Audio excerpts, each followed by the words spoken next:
오늘 은혜 받으실 말씀은 요한복음 14장 16절로 20절입니다.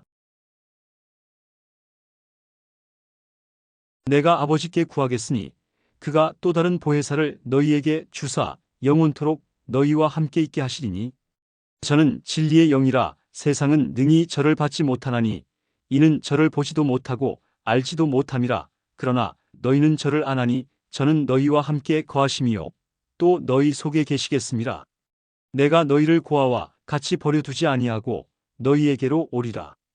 조금 있으면 세상은 다시 나를 보지 못할 터이로되 너희는 나를 보리니 이는 내가 살았고 너희도 살겠음이라. 그날에는 내가 아버지 안에 너희가 내 안에 내가 너희 안에 있는 것을 너희가 알리라. 아멘. 오늘은 성령 강림 주일입니다. 내가 너희를 고아와 같이 버려두지 아니하고라는 말씀으로 은혜를 나누고자 합니다. 고아가 된다는 것은 참으로 무섭고 괴로운 일입니다. 제가 불광동에서 목회할 때 어느 날 아침에 어떤 자매 한 분이 교회당 찬 가만히 위에 엎드려서 통곡을 하고 울고 있었습니다. 그 사연인즉 6.25 때 남편이 전쟁에 가서 전사하고 과부가 되어서 혼자 세 딸을 키웠는데 그 엄마가 폐병에 걸렸습니다. 피를 많이 토하고 기진맥진해서 더 이상 자식을 기를 수가 없게 되었습니다. 그래서 고아원에 부탁을 해서 자식들을 고아원에 데려가기로 했는데 그날이 바로 고아원에서 차를 가지고 와서 자식들을 데리고 갔습니다. 그날은 엄마가 특별히 좋은 음식을 준비하고 애들에게 좋은 옷을 입히니까 큰아이는 눈치를 채고 밥을 잘 먹지 않고 엄마만 살피고 있는데 작은아이는 웬 좋은 음식이냐고 즐거워하면서 좋은 옷을 입고 기뻐하는데 바깥에서 크락션 소리가 나자 젊은이들이 확 달라들어서 문을 열고 들어와서 어린아이들을 강제로 끌고 갑니다. 달래서는 안 가니까 애들이 엄마 우리를 붙잡아달라고 아무리 부탁해도 엄마는 돌아앉았어요. 그때 그 청년들이 한 말이 야 너희 엄마는 폐병 들고 피를 토하고 너희 가정은 가난하지 않느냐. 지금 가는 고아원에는 보모들도 엄마보다 더 이쁘고 더 훌륭하고 건강하고 환경도 좋고 학교도 갈 수가 있다. 그러므로 고아원으로 가자. 그때 애들이 부르시마기를 우리는 고아원보다 우리 집이 좋고 아름답고 건강한 보모보다 피를 토하는 어머니가 오히려 좋다. 우리는 엄마 곁에 있겠다. 엄마에게 두어달라고 발버둥을 치는 어린아이들을 모른 채 뒤돌아 앉아있다가 애들이 떠나고 난 다음에 천막교회로 뛰어와서 그렇게 슬피 울고 통곡을 합니다. 그 어린아이들이 하는 말이 귀에 쟁쟁하여 떠나가지 않는다는 것입니다. 폐병에 걸리고 피를 토해서 죽어가는 엄마라도 우리 엄마가 좋다. 우리는 엄마 곁에 있겠다. 예수님의 제자들도 예수님께서 저들을 떠나가실 것을 생각하고 너무나 두려웠습니다. 예수님께서는 이제 저들을 떠나 하늘나라로 가겠다고 말씀하시기 때문에 그들은 마음속에 좌절과 절망을 느꼈습니다. 부모, 형제, 처자, 전토를 다 버리고 3년여 동안 주님을 따라다녔는데 이제 주님이 나는 너희를 떠나 하나님 아버지께로 간다고 하니까 얼마나 좌절되고 절망되겠습니까? 정말로 고아가 되는 것이 가장 무서운 일이었습니다. 예수님 없는 그들의 삶이란 살벌한 유대인 사회 속에서 고아가 되는 것이었습니다. 그때 예수님이 이렇게 말씀했습니다. 내가 아버지께 구하겠으니 그가 또 다른 보혜사를 너희에게 주사 영원토록 너희와 함께 있게 하시리니 내가 너희를 고아와 같이 버려두지 아니하고 너희에게로 오리라고 말씀하셨습니다. 오늘 첫째로 성령은 누구신가 물을 때 성령께서는 바로 하나님의 영이시며 그리스도의 영이라는 것입니다. 성령께서는 아버지의 영이시요 우리 주 예수 그리스도 하나님의 아들의 영이신 것입니다. 예수님께서는 요한복음 14장 7절로 11절에 이렇게 말씀하셨습니다. 너희가 나를 알았다면 내 아버지도 알았으리로다. 이제부터는 너희가 그를 알았고 또 보았느니라.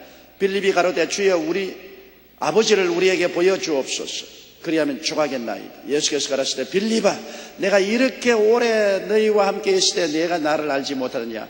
나를 본 자는 아버지를 보았거늘 어찌하여 아버지를 보이라 하느냐.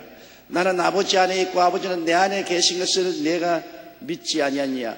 내가 너희에게 이르는 말이 스스로 하는 것이 아니라 내 아버지께서 내 안에 계셔서 그 일을 하시는 것이라. 내가 아버지 안에 있고 아버지께서 내 안에 계심을 믿어라. 그렇지 못하겠거든 행하는 그 일을 인하여 나를 믿어라. 예수님께서는 강하게 말씀하셨습니다. 나를 본 자는 아버지를 보았다. 아버지는 영이라 너희가 보지 못하지만은 아버지가 내 안에 계셔서 나를 통하여 말하고 행하셨다. 그러므로 나를 본 자는 아버지를 보았고 나와 함께 그한 자는 아버지와 함께 그했다고 말한 것입니다. 그런데 그 예수님께서 또 하신 말씀이 성령을 모시고 성령을 체험한 자는 바로 나를 모시고 나를 체험한 자와 같다는 것입니다. 성령님을 체험한 자는 예수님을 체험한 것이나 다름이 없다고 말한 것입니다. 요한복음 14장 11절에 내가 아버지께 구하겠으니 그가 또 다른 보혜사를 너희에게 주사 영원토록 너희가 함께 있게 하시느니. 여기에 예수님께서 내가 고아와 같이 버려두지 않고 다른 보혜사를 보내겠다고 했는데 다른 보혜사라는 것은 예수님은 첫째 보혜사고 성령은 다른 보혜사라는 것입니다. 그러므로 예수님 자신의 이름이 보혜사인데 또 다른 보혜사를 보내겠다는 것입니다. 여기에 또 다른 보혜사라는 말이 의미가 심장합니다. 왜냐하면 다르다는 말 중에 헬라어에서는 알로스라는 말이 있고 헤테로스라는 말이 있습니다. 헤테로스라는 말은 전혀 다른 것을 말합니다. 그러나 알로스라는 말은 똑같은 것 중에 하나 다른 것을 말합니다. 예수님께서 말씀하실 때 또 다른 보혜사라고 말한 그 단어는 알로스라고 말하셨습니다. 알로스란 말은 나는 보혜사고 성령도 보혜사인데 나와 성령은 꼭 같다는 것입니다. 그렇기 때문에 나를 영접한 자는 성령을 영접한 자고 성령이 오시면 내가 온 것과 한 가지다. 그러므로 내가 너희를 고아와 같이 버려두지 않고 너희에게로 오겠다고 말씀하신 것입니다. 여러분 여기에서 우리는 하나님이 삼위일체인 것을 볼 수 있는 것입니다. 하나님은 예수님을 통해서 예수님은 성령을 통해서 우리에게 나타나시는 것입니다. 바로 아버지와 아들이 오늘날 성령을 통해서 동시에 우리 속에 와서 일하시는 것입니다. 요한복음 15장 20절에 내가 아버지께로서 너희에게 보낼 보혜사 곧 아버지께로서 나오시는 진리의 성령이 오실 때 그가 나를 증거하실 거라고 말하십니다. 성령은 내가 보내는데 내가 아버지께로 받아서 너희에게 보내므로 성령이 오시면 그는 아버지의 영이요 아들의 영으로서 너희 속에 와서 아버지를 증거하고 아들을 증거할 것이다. 예수님은 아버지 안에 있고 아버지는 예수님 안에 있고 예수님과 성령은 또한 아버지 안에 있고 아버지는 예수님과 더불어 성령 안에서 역사하신다는 것입니다. 구약 4,000년 동안은 아버지의 시대로서 야훼 하나님이 전반적으로 나타나서 일하셨습니다만 신약 33년은 아들의 시대로 예수님이 오셔서 아버지는 예수님을 통해서 성령도 예수님을 통해서 역사하셨습니다. 그러나 예수님이 십자가에 죽으셨다 부활하신 이후 성천하신 다음 50일 만에 성령이 강림하시자 그다음 성령의 시대가 오셨습니다. 그러므로 오늘날은 아버지도 성령을 통해서 아들 예수님도 성령을 통해서 우리에게 역사하여 주시는 것입니다. 여기에 볼 때 아버지와 아들과 성령은 세 인격자로서 한 하나님으로 역사하지만은 아버지의 시대, 아들의 시대, 성령의 시대가 분명히 있는 것을 우리가 볼 수 있는 것입니다. 그런데 예수님께서 그는 처음 보혜사요 성령은 또 다른 보혜사 예수님과 꼭 같으나 다른 보혜사라고 말했는데 보혜사란 말은 헬라어로 파라클레토스란 말인 것입니다. 헬라어로 파라란 말은 곁에란 말이고 칼레오란 말은 부른다는 말인데 결합된 말이 파라칼레오에서 파생된 단어가 파라클레토스인데 이 말은 우리말로 번역을 하면 도와주기 위해 곁에 오도록 부름을 받은 자라는 뜻인 것입니다. 하나님의 성령께서는 우리를 고아와 같이 버려두지 않고 우리를 돕기 위해서 하나님의 부르심을 받아 항상 우리 곁에 계신 분이라는 것입니다. 그런데 성령은 바로 아버지의 영이요 아들의 영이기 때문에 성령 오신 것은 아버지가 오신 것이며 아들 예수님이 오신 것이기 때문에 내가 너희를 고아와 같이 버려두지 않고 너희에게로 오리라고 주님께서 말씀하신 것입니다. 공궁에 처한 우리를 돕기 위해서 성령은 와 계신데 어떻게 돕나요? 우리를 가르치시는 것입니다. 우리가 깨달음을 얻지 못할 때 성령이 오셔서 성경 말씀과 진리를 가르쳐 주시고, 과거에 배운 것도 성령께서 필요할 때면 우리 마음속에 기억나게 해주시고, 우리가 잘못하면 죄에 대하여, 의에 대하여, 심판에 대하여 성령이 강하게 우리 마음을 꾸짖으심으로 죄에서 돌아서게 하시고, 우리를 바른 길로 기도할 때 계시하시고 인도하여 주시며, 고난당할 때 와서 마음에 위로해 주시고 어루만져 주시며, 우리에게 담대하게 해주시고 또 우리에게 영육간에 힘을 허락해 주신 것이 성령의 역사인 것입니다. 그러므로 로마서 8장 26절에 성령도 우리 연약함을 도우신다고 말한 것입니다. 우리는 연약하기 그지없는 인생이나 우리 스스로 고아처럼 버림받지 아니하고 성령께서 도와주시기 위해서 우리와 함께 거하시고 우리 안에 와서 계신 것입니다. 요한복음 14장 26절에 보혜사 곧 아버지께서 내 이름으로 보내실 성령, 그가 너희에게 모든 것을 가르치시고 내가 너희에게 말한 모든 것을 생각나게 하시리라. 가르쳐 주시고 생각나게 해주신다고 말한 것입니다. 요한복음 16장 13절에 진리의 성령이 오시면 그가 너희를 모든 진리 가운데로 인도하여 주시겠다고 말씀한 것입니다. 그러므로 여러분, 성령의 역사 없이 우리가 신앙생활 할 수가 없습니다. 성령 없이는 부모 일은 고아와 같습니다. 그러나 아버지께서는 아들을 보내시사 아버지를 우리에게 보여주셨고, 아들 예수님은 성령을 보내주셔서 아들을 우리에게 보여주심과 동시에 우리를 고아와 같이 버려놓지 아니하시고 24시간 우리와 함께 거하시고 우리 안에 계시며 항상 우리를 도와주시는 성령으로 우리 가운데 와 계신 것입니다. 그러므로 오늘날에 우리들에게는 하늘이 구만리 장천 멀리 있는 것이 아니라 성령 안에서 아버지와 아들이 우리 가운데 와 계시며 우리 안에 와서 거하신다는 것을 우리가 알 수 있는 것입니다. 둘째로, 우리는 성령을 어떻게 체험하고 있나요? 우리는 중생에서 성령을 체험하고 있는 것입니다. 한 번은 예수님이 계신 곳에 유대인의 선생인 니고데모라는 사람이 찾아오셨습니다. 그는 밤에 사람들의 눈을 피해서 몰래 예수님께 찾아왔습니다.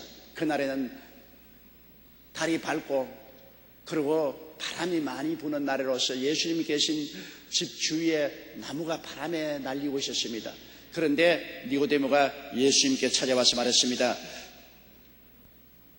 선생님이요, 내가 볼 때는 선생님은 하나님께로부터 온 분이십니다.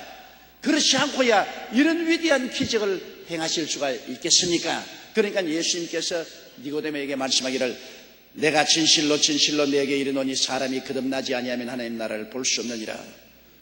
단도직입적으로 거듭나라고 말했습니다. 벌써 그때는 니고데모는 나이 많고 백발이 성성한 사람이었습니다. 깜짝 놀랐습니다. 그래서 그는 말했습니다. 사람이 늙으면 어떻게 날 수 있었나이까? 두 번째 모태에 들어갔다가 날 수 있었나이까? 도저히 니고데모는 이해가 되지 않습니다.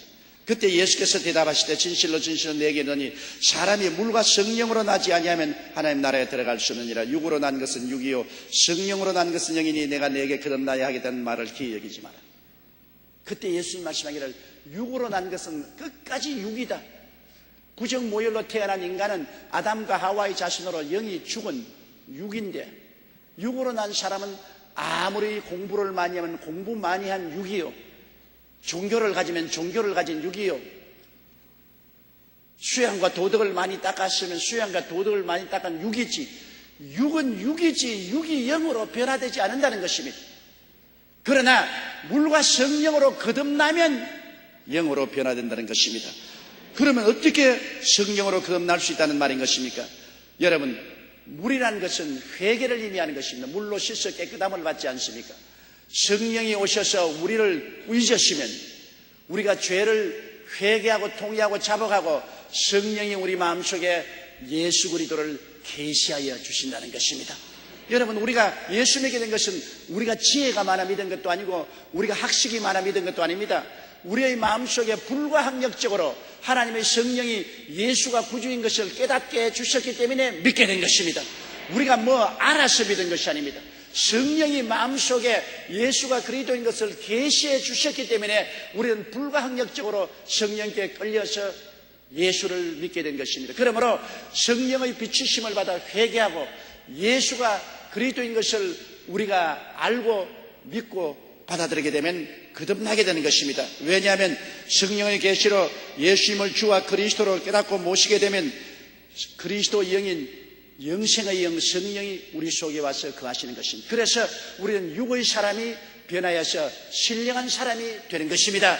그러므로 세상 사람들은 다 육으로 태어나서 육으로 사는 사람이요, 우리는 예수를 구주로 모시고 성령으로 말미암아 변화받아서 영생을 얻은 신령한 사람들로 되어버리고 마는 것입니다.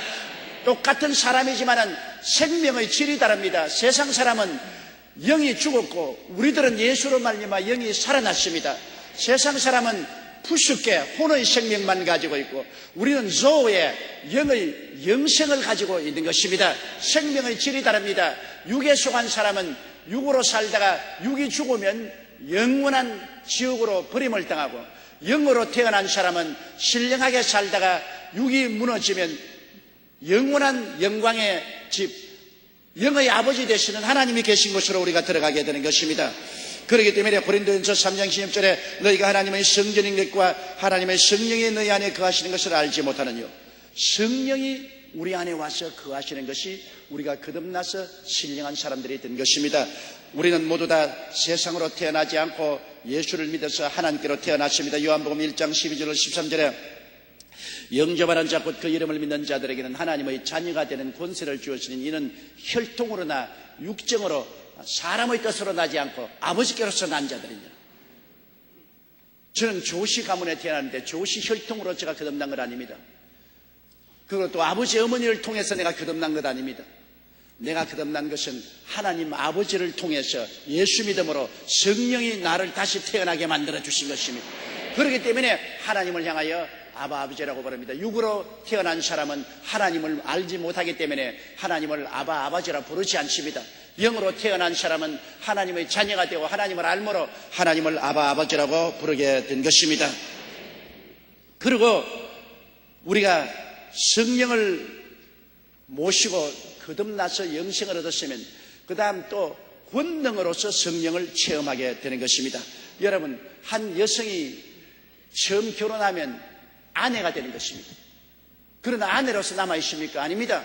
얼마 있으면 어린 아기를 잉태하게 되고 낳게 되면 어머니로 변화되게 되는 것입니다. 똑같은 여성이 아내가 되었다가 그 다음에 어머니가 되는 것처럼 똑같은 성령인데 예수를 믿어서 구원받게 할 때는 중생의 영으로 역사하시다가 똑같은 성령을 우리가 또 성령 세례를 받게 되면 권능의 영으로 체험하게 되는 것입니다.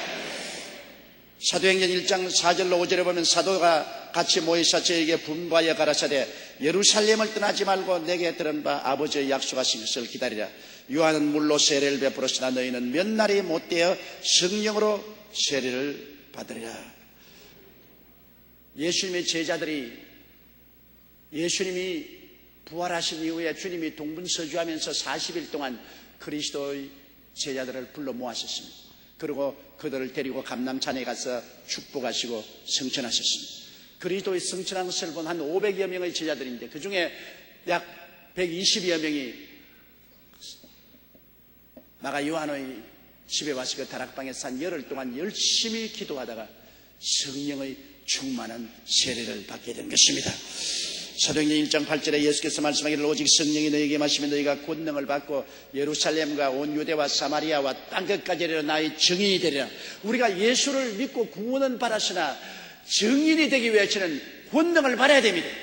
그냥 내가 예수 믿었으면 입이 떨어지지 않아요. 그러나 성령 세례 받으면 권능이 넘쳐나서 안전하서나 사람들에게 그리스도의 증인이 되는 것입니다. 그냥 예수를 믿어 구원받는 것은 내 속에 영생하는 샘물이 들어온 것 같습니다. 샘물이 들어온 것 내 마음속에서 그냥 퍼마실 수 있지 온 도시와 나누어 마실 수는 없습니다. 그러나 성령 세례 받으면 너희 속에서 생수의 강이 넘쳐나리라. 강물이 넘쳐나오면 온 도시가 그 물을 마실 수 있습니다. 우리 속에 샘물이 있으면 서울 시민과 다 함께 나눌 수는 없지만은 한강물이 넘실 흘러가는 이 한강물은 온 서울 시민이 다 나누어 마실 수가 있게 되는 것입니다. 그러므로 중생한 사람은 샘물을 얻은 것과 같지만은 성령 세례받은 사람은 성령이 강물같이 여러분 속에서 넘쳐나게 되는 것입니다. 오순절 날에 제자들은 바로 이 성령 세례를 받아 갑자기 성령이 강물같이 넘쳐나면서 권능을 허락해 주신 것입니다. 그들은 아무도 알아주지 않은 무력한 사람이 되었습니다. 그들은 어부들이요, 세리들이요, 그 사회 속에서 멸시받고 천대받고 보잘것없는 사람들이었는데 성령이 마시자 권능을 받고 그들 속에서 놀라운 능력이 넘쳐나오기 시작한 것입니다.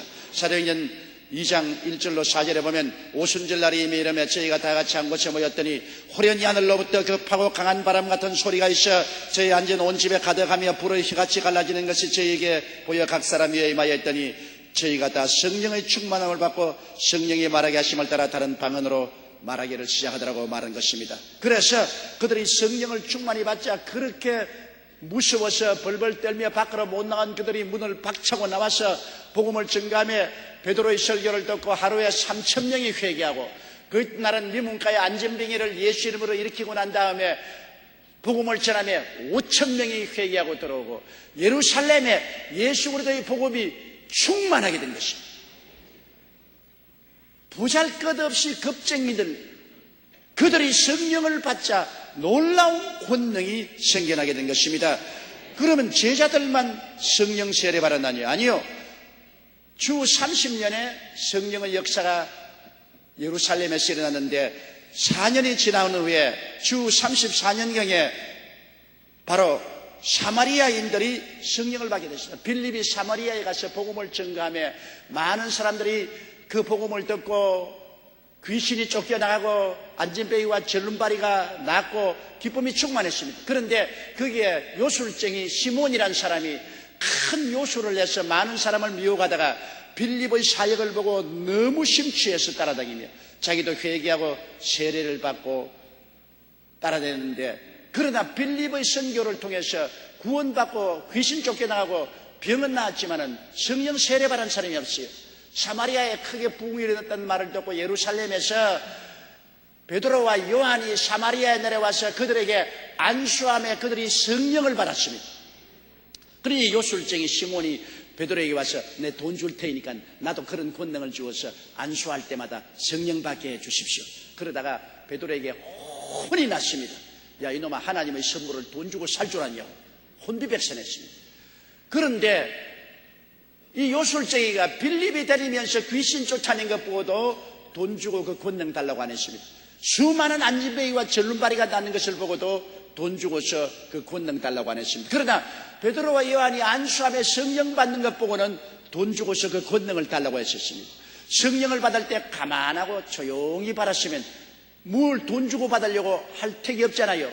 굉장한 능력이 나타나는 것을 보았습니다. 다시 말하면 사도행전 시절 오순절 날 성령이 말 때 사람들이 성령의 충만함을 받고 다른 방언으로 말하는 것을 보고 놀란 것처럼 아마 요술쟁이 시몬도 귀신 쫓겨나가는 것보다도 놀라지 아니하고 병 나는 것보다도 놀라지 않았지만은 베드로와 요한이 안수하며 성령 받고 방언 말하는 것을 보고 놀래가지고서 그래서 돈 주고 살려고 한 것입니다.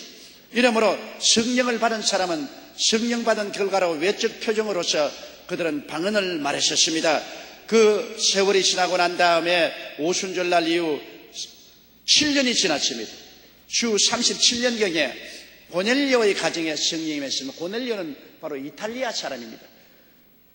이탈리아 사람들이 유대를 식민지로 삼아서 점령하셨습니다. 바로 로마의 정부가 유대를 식민지로 삼고 있었습니다. 그때 백부장 고넬료가 군대의 장교로서 와 있었는데 열심히 하나님을 믿고 하나님 앞에 기도 많이 하고 헌금도 많이 하고 구제도 많이 했습니다. 그런데 그가 제9시 기도 시간에 기도하고 있는데 하나님이 천사가 나타났습니다. 고넬료야, 내 기도와 내 구제가 하늘에 상달되어 하나님께 기억한 바 되었다. 여러분 보세요. 하나님께 열심히 기도하고 구제하고 헌금한 것이 하늘에 상달되어 하나님이 기억한 바 되었다고 했으므로 우리가 주 앞에서 선한 일을 행한 것은 하나님이 하나도 잊지 아니하시고 기억하시고 갚아주는 것입니다. 사람을 욥바로 보내어서 베드로를 청하라고 그랬습니다. 그래서 자기의 부하를 욥바로 보내어서 베드로를 청하여 왔습니다. 베드로와 다른 제자들이 함께 와서 고넬료의 집에 오니까 고넬료가 너무나 감사해서 엎드려 절을 하고 베드로를 받아들이니까 베드로가 절하지 말라고 이렇게 세웠습니다. 그리고 베드로의 설교를 들었습니다. 베드로가 설교를 하는데 모세의 율법으로도 의롭다함을 얻지 못한 자들이 예수를 믿음으로 말미암아 의롭다함을 얻었나니라고 말하자마자 하늘에서 성령이 비와 같이 확 임하였습니다. 그래서 고넬료와 그 식구들이 전부 다 성령을 받고 하나님을 높이고 방언을 말하기 시작한 것입니다. 모두 다 보고 놀랐습니다. 야, 우리가 예루살렘에서 받던 성령을 이방인 고넬료의 가정에도 예수를 믿으니까 똑같이 성령을 받는구나. 그래서 베드로가 그들에게 물로 세례를 베푸라 해서 그들이 세례를 베푸는 역사가 일어난 것입니다. 이것은 이방인의 오순절이라고도 할 수가 있는 것입니다. 그리고 또 세월이 지나가서 주 53년, 그러니까 예루살렘에서 성령이 임한 지 23년 후에 에베소 교회에 성령 세례의 역사가 일어난 것입니다. 아볼로가 고린도에 있을 때 바울이 윗장으로 다녀 에베소에 와서 어떤 제자들을 만났습니다. 그들이 보니까 한 12명이 모였는데 기가 다 빠졌어요. 찬송도 아무런 힘이 없어 지렁이 울음소리 같은 찬송을 하고 있습니다. 그리고 설교하는데 졸고 기도도 하지 못합니다. 그래서 바울이 말했습니다. 너희가 믿을 때 성령을 받았느냐? 왜? 성령이 있으면 찬송도 힘차게 하고 기도도 능력 있게 할 것인데 완전히 살았다 하나 죽었기 때문에 너희가 믿을 때 성령 받았냐니까 고개를 설레시면서 성령이 있음도 듣지 못하였노라 그랬습니다. 그래서 바울이 다시 한번 세례 요한 때부터 증거한 그리스도의 복음을 전하고 그들에게 세례를 베풀고 안수를 하며 성령이 임하시니라 방언도 하고 예언도 하니 모두 12사람쯤 되었습니다. 에베소 교회에 성령의 역사가 일어나자 그때부터 그 교회가 일어나서 큰 권능이 나타나므로 온 소아시아 일대가 그리스도의 복음을 듣는 권능 있는 교회가 되고 능력의 센터로 변화되어 버리고 말한 것입니다. 주님은 오늘날 또 말씀합니다. 에베소 5장 18절에 술 취하지 말라 이는 방탕한 것이니 오직 성령의 충만함을 받으라. 사도행전 13장 52절에도 제자들은 기쁨과 성령이 충만하다라고 말했는데 성령 없이 목회하는 것은 있을 수가 없습니다. 여러분, 성령의 능력이 있어야 예루살렘과 온 유대와 사마리아와 땅까지 이르러 복음이 전파되는 것입니다. 1871년 가을 무디 선생은 브루클린에서 집회를 했습니다. 무디는 미국과 영국을 주교로 인도한 위대한 부흥사였으나 처음부터 그렇게 능력이 있지는 않았습니다. 브루클린에 복음을 전가하는데 너무나 사람들이 안 모이고 힘이 없어서 부흥회를 중단하고 말았습니다. 그런데 그 부흥회에 참석한 부인 성도 한 사람이 늘 무디 선생만 만나면 능력이 없어. 말은 잘하는데 아무런 감동을 주지 못해. 사람들의 심금을 울리지를 못해. 능력을 받아야 된다고 그랬습니다. 그래서 무디 선생이 그 자매님을 보고 나와 함께 기도를 해 주십시오. 성령을 받게 해 주십시오. 그래서 무디 선생이 34살 먹을 때 11월 뉴욕 거리를 걸으면서 마음속으로 오 주님 저와 함께 하시고 성령을 주시옵소서, 저를 강하게 붙들어 주시고 성령 충만하게 해 주시옵소서. 그렇게 하는데 갑자기 길을 걸어가는데 머리 위에 뭐가 확 임하시고 누른 것 같거든. 놀래서 빨리 친구 집으로 가서 방을 하나 빌려달라고 그랬어. 방 안에서 혼자 통성기도 하는데 성령이 비와 같이 임하였어. 성령이 불길같이 임하고 너무 성령이 와서 충만하기 때문에 나중엔 죽을 것 같아서 하나님이여 손 좀 옮겨 주십시오. 안수 좀 그만해 주십시오. 내가 죽겠습니다 그랬습니다. 그런 성령의 능력을 체험하고 난 다음 무디 선생은 복음을 전가하며 큰 감화와 감동력이 있어서 사람들이 가슴을 치고 애통하고 회개하게 되고 모든 사람들이 감화 감동을 입고 안 믿는 사람들이 회개하고 돌아왔습니다. 그래서 무디 선생이 시카고에서 복음을 전가했는데 시카고를 중심으로 해서 전 미국을 흔들어 놓고 태평양을 태서양을 건너가서 영국을 변화시킨 위대한 하나님의 종이 된 것입니다. 이러므로 그가 성령 충만하기 전에는 보잘것없는 전도자였으나 성령이 오시고 난 다음에는 위대한 복음 전도자로 변화되고 마는 것입니다. 셋째로 우리는 성령을 충만히 받으면 성령의 은사와 성령의 열매를 체험하게 되는 것입니다.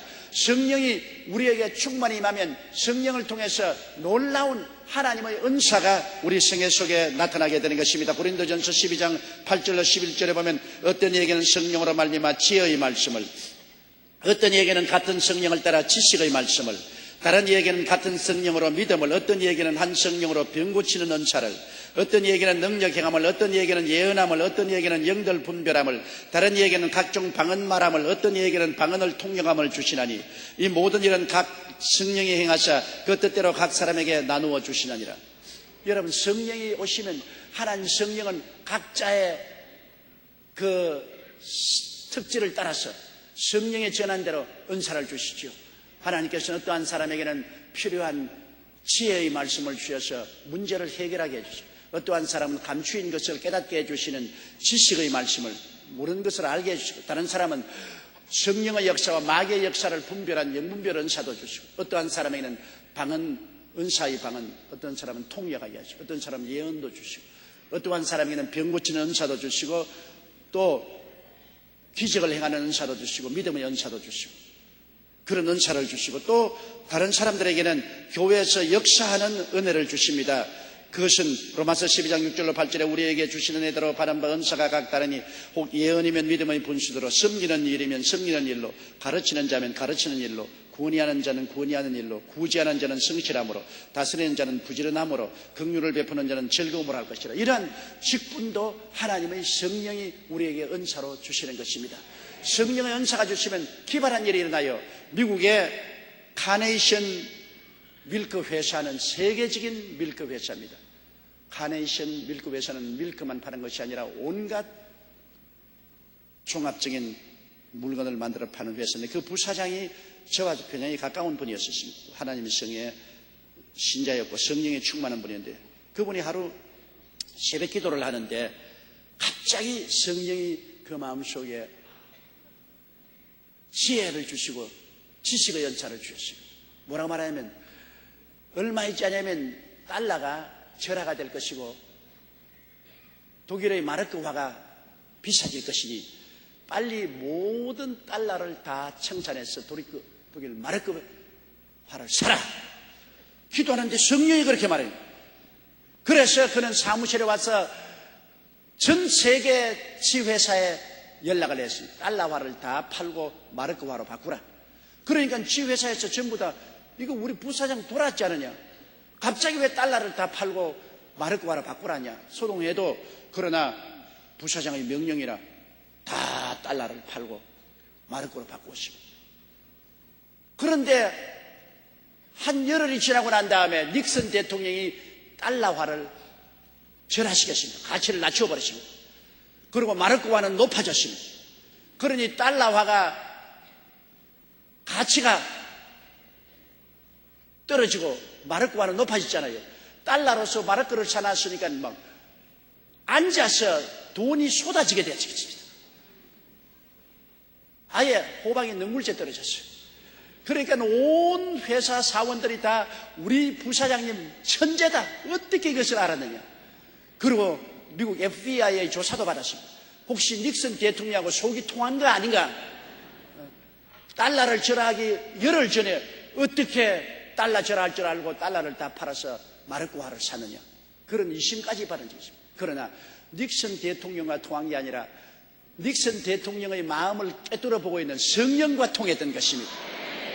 그러니 하나님이 문을 열면 닫을 자가 없고 닫아놓으면 열 자가 있습니다. 하나님이 복을 주려면 하루아침에 팔자를 고쳐놓을 수가 있는 것입니다. 이분 너무 돈을 많이 벌고 회사에 공로를 많이 세워서 크게 배당금을 받고 더 이상 일할 필요가 없어 은퇴하고 말았습니다. 이런 기적이 일어난 것을 제가 보고, 과연 하나님의 성령의 은사가 임하면 이렇게 놀라운 역사가 일어나오나 하는 것을 제가 체험해 보았습니다. 에베소 4장 12절에 보면 이는 성도를 온전케 하며 봉사의 일을 하게 하며 그리스도의 몸을 세우려 함이라. 각각 은사를 주어서 성도를 도와주고 교회의 몸을 세우려고 하는 것입니다. 베드로전서 4장 10절에 각각 은사를 받은 대로 하나님의 각양 은혜를 맡은 선한 청지기 같이 서로 봉사하라. 하나님께서 은사를 준 것은 그 은사를 가지고 자기 개인적으로 사용하라는 것이 아니라 그리스도의 성도를 돕고 몸된 교회를 섬기라고 주신 것입니다. 하나님의 성령 충만하면 성령께서 은사를 주시기 때문에 우리가 은사도 충만하도록 간절히 구할바니라. 그 무엇보다도 예수 믿는 사람은 성령의 열매를 맺어야 되는 것입니다. 성령이 오셔서 인격적인 열매를 맺습니다. 오늘 예수 믿는 사람들이 사회 지탄을 받는 것은 예수는 열심히 믿지만은 인격적인, 도덕적인, 윤리적인 열매를 맺지 않고 있는 것입니다. 예수 그리스도는 믿으나 그 행위 속에 믿는 자처럼 빛과 소금이 되지 못한다는 것입니다. 세상과 똑같이 부정과 부패를 함께하고 세속의 물들을 흘려가면 우리 예수 믿는 사람으로서 세상 사람 앞에 다를 것이 무엇이겠습니까? 어두운 가운데는 빛이 되어야 되고 썩어가는 데는 소금이 되어야 될 것인데 같이 어두워지고 같이 썩어지면 우리 그리스도 교회가 아무런 덕이 없을 것입니다. 오늘 우리 한국에 1200만 성도가 있지만은 한국 사회에 빛과 소금이 되지 못하기 때문에 한국 교회가 한국 국민들에게 가마 감동을 주지 못하고 한국 국민들의 심정을 움직이지 못합니다. 우리 교회가 빨리 회개하고 성령의 열매를 맺도록 우리가 강구해야 되는 것입니다. 성령께서는 우리가 강구하고 기도할 때 우리를 통하여 인격적인 열매를 맺게 해주는 것입니다. 성령의 열매는 사랑과 희락과 화평과 오래 참음과 자비와 양성과 충성과 온유와 절제니 이 같은 것을 금지할 법이 없느니라고 말한 것입니다.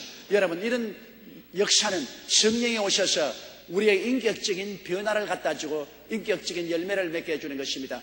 가장 우리 예수 믿고 위대하고 훌륭한 것은 중생하고 성령 충만한 세례받고 난 다음 성령의 은사만 역사할 뿐 아니라 성령의 열매를 맞아 변화받은 남편이 되고 변화받은 아내가 되고 변화받은 자녀들이 되고 변화받은 시민이 되고 변화받은 국민이 되어야만 되는 것입니다.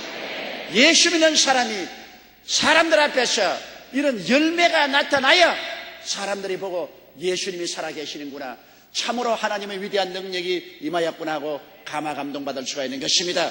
이것은 성령의 열매입니다. 우리가 태어날 때부터 스스로 그냥 자연적으로 된 열매가 아닙니다. 예수 믿고 구하면 성령이 와서 가나의 혼인잔치에 물을 변하여 포도주로 만드는 것처럼 우리에게 변화를 갖다 주어서 이러한 열매를 맺게 만들어주는 것입니다.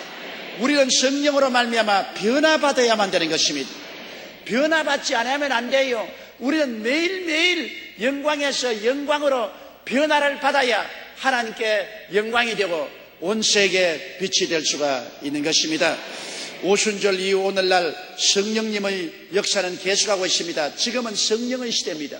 성령이 교회를 탄생시키고 성령이 교회의 머리가 되시며 성령의 역사 가운데서 우리가 자라다가 성령의 품에 안겨서 우리는 변화받아 천국으로 올라가게 되는 것입니다. 그러므로 성령의 계시를 받지 않고는 예수님을 그리스도로 주라고 말할 수가 없습니다. 성령이 계시를 주어서 예수 믿게 되는 것이지 공부 많이 해서 예수 믿게 되는 건 아닙니다. 그렇기 때문에 우리는 전도할 때 언제나 성령이여 역사하여서 어두운 눈을 열어주시고 완악한 마음이 깨떨어지게 하여 주시옵소서 기도하고 전도해야 되는 것입니다. 또한 성령이 오셔서 비로소 우리는 하나님을 아바 아버지라 부르게 됩니다. 성령으로 중생하고 성령으로 신앙생활하며 봉사하다가 성령님의 능력으로 변화되고 부활하여 성천에서 주님과 함께 영원히 살게 되는 것입니다. 오늘날 주님께서 말씀한 것처럼 내가 너희를 고아와 같이 버려놓지 않고 너희에게로 오리라 하신 주님은 2000년 전 오순절 다락방에 성령의 놀라운 능력으로 오셨습니다. 그리고 성령은 우리를 떠나지 않고 영원토록 우리와 함께 계신 것입니다. 지금도 우리와 함께 거하시고 우리 안에 거하시고 능력으로 임하여 우리를 두루마기 입히시며 우리는 성령 안에서 성령의 삶을 살게 되는 것입니다. 성령은 삼위일체 하나님 중에 제3위 하나님인 것입니다. 그러므로 우리는 하나님 없는 백성이 아닙니다. 성령 안에 아버지가 계시고 성령 안에 아들 예수님이 계십니다. 삼위일체 하나님 성령을 통해서 오늘 여러분과 함께 계심으로 결코 여러분은 버림받지 않고 여러분은 고아가 되지 않으셨습니다. 여러분은 하나님과 함께하는 사람들인 것입니다. 그날에는 내가 아버지 안에 너희가 내 안에 내가 너희 안에 있는 것을 너희가 알리라고 예수님이 말씀하신 것입니다. 여러분의 신앙생활 동안에 항상 성령님을 인정하십시오. 인격적으로 환영하십시오. 성령을 모셔드리십시오. 성령을 예배하고 찬양하고 감사드리십시오. 성령께 의지하십시오. 그리고 권능 있는 성도들이 되시기를 주님 이름으로 축원합니다. 다 같이 고개 숙여 기도드리겠습니다. 전능하시고 거룩하신 아버지 하나님, 오늘은 성령 강림 주일입니다. 예수님이 우리를 고아와 같이 버려놓지 아니하고 우리에게 오리라고 하신 말씀대로 부활하 성천하신 후 50일 만에 성령을 부어주셔서 성령으로 우리 가운데 오신 것을 감사합니다. 성령이 오셔서 우리를 거듭나게 하시고 하나님을 아바 아버지라 부르게 하시고 살아계신 예수 그리스도를 알게 하시고 권능을 받아서 그리스도의 제자로서 살게 되고 전도할 수 있는 능력을 주신 것을 감사합니다. 아버지여, 오늘 우리 성도들이 모두 다 성령으로 충만하게 도와주시옵소서. 성령으로 살고 성령으로 행하고 성령으로 변화받아 열매를 맺게 도와주옵소서. 예수님 이름으로 기도드리옵나이다. 아멘.